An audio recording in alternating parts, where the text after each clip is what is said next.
This is where I almost think, am I like a bad realtor? Sometimes it happens very, very rarely because I always make sure lights are off, everything's locked up, and I'll make sure. But if I get a weird vibe from something, I'm not going to check if that light's turned off. Like I'll lock the doors. I always make sure the door's locked. But I'm like, sometimes I'm like, what if there's someone in the closet or something? You don't know. No way. I'm like, I just need to leave, and I'll call the other side. I think I left the light on. But something was weird. I felt weird. And so I think I told you guys about the one house that I sold that was remodeled. Same person, by the way. Yeah, Carrie. Gluttons. Yeah, I think I've told you guys, she remodeled this house like beautifully, looked great. And then she sold it, and it was some people that I had sold it to from Vicedo. And then they decided they wanted to move back to California.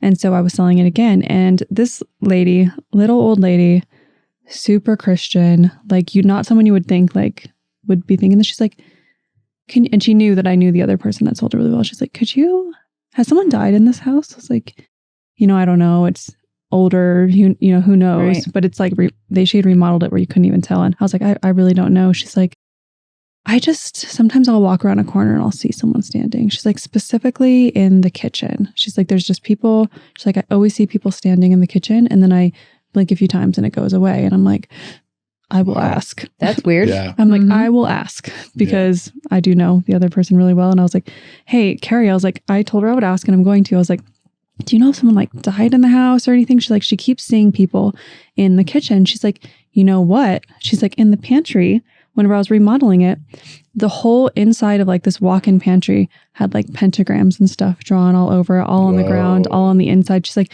I never feel weird about stuff, but she's like, inside the pantry, there was all that stuff, and it's right on the kitchen. Wow. And I was like, and you didn't tell me? Yeah. No. There's a portal to the other side in the pantry. Let me walk right into that. And whenever Carol was telling me about seeing people, I was like, we're in the house. I was like, well, let's leave. What are we doing? You do not have to tell me twice.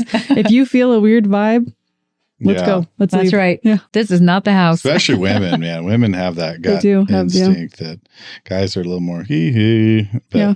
That's one thing, though. I think guys should be more in tune with it in real estate, because maybe in like life, it's not as common for like men to be victims. But in real estate, it really is almost 50-50 for men and women. Well, so we're I think meeting strangers in vacant houses, and that is not the best scenario. There's been a lot of things that have happened over the years. I like that we can do background checks and stuff now. Yeah, nowadays it's a big thing. Well, remember Emma, Shannon?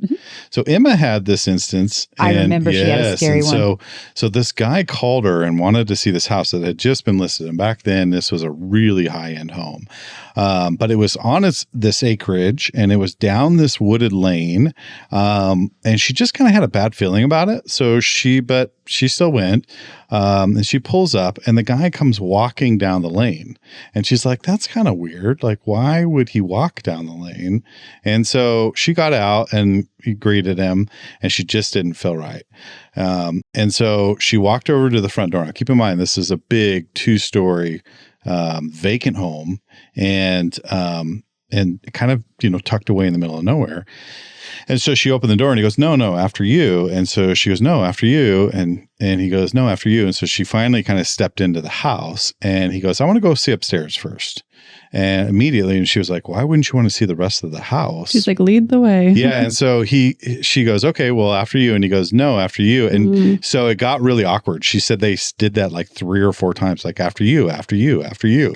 And so finally he said, okay, fine, I'll go up first. So he starts walking up, and he got about halfway up the stairs, and she turned around and ran out the front door.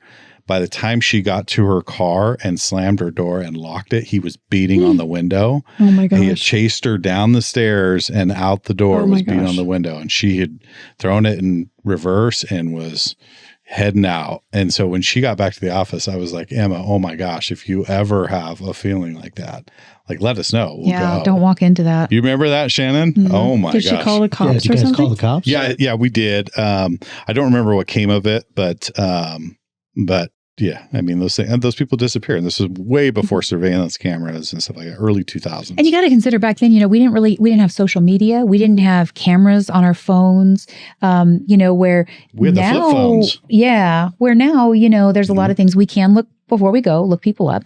But also, if you start getting creeped out, you start taking pictures of, their license plate right in front of them. You text it to your office. Oh, it's that's routine. We text, who are meeting to our office. Mhm. And then they know, oh shit, well, they already know who I am now. You start giving off those kind of vibes. You can do those things if you're feeling uncomfortable. Yeah. We didn't really have those kind of tools back then. We also didn't have sharing tools where you could immediately go to, social media and say, does anybody know this person? And like or looking watch people out for up this person beforehand. Because you can say you'll get a license and stuff, but I'm sure it was a lot harder.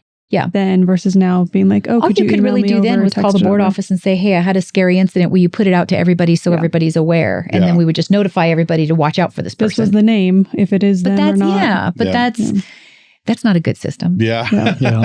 I'm just waiting for somebody to. Yeah.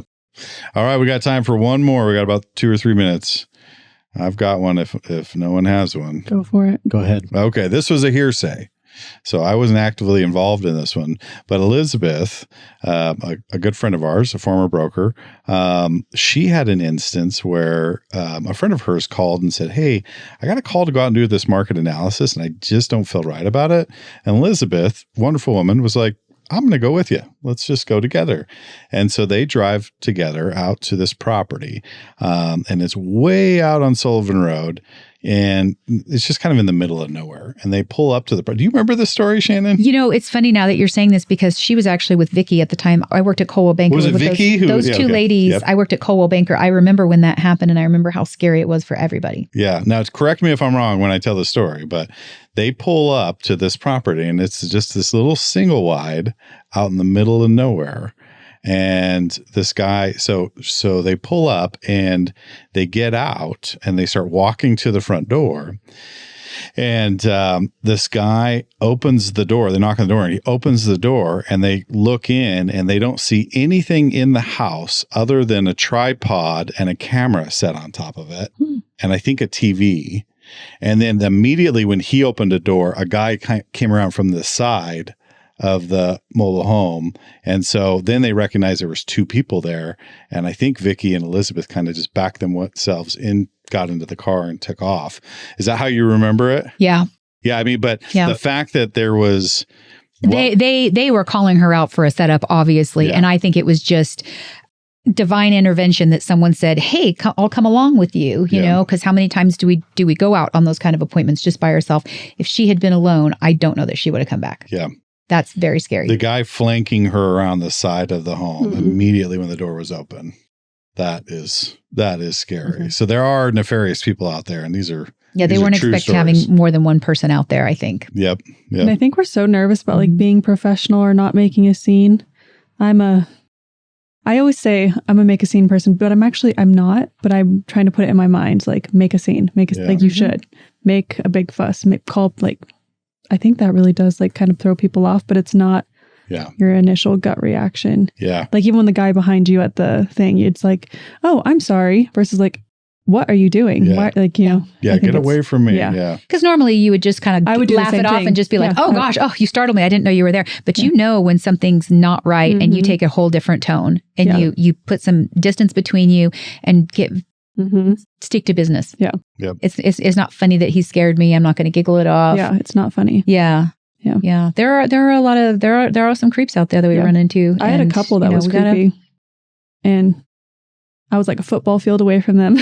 I think you told us that story on the last television. Fake phone call and all. Yeah. Yep. Well, we'll have to save that story for another time because we're winding. Or they could go watch the last ones last year. Oh my gosh. Shannon had a really scary one last year that had my heart. Yeah. You'll have to tell that one again too, Shannon.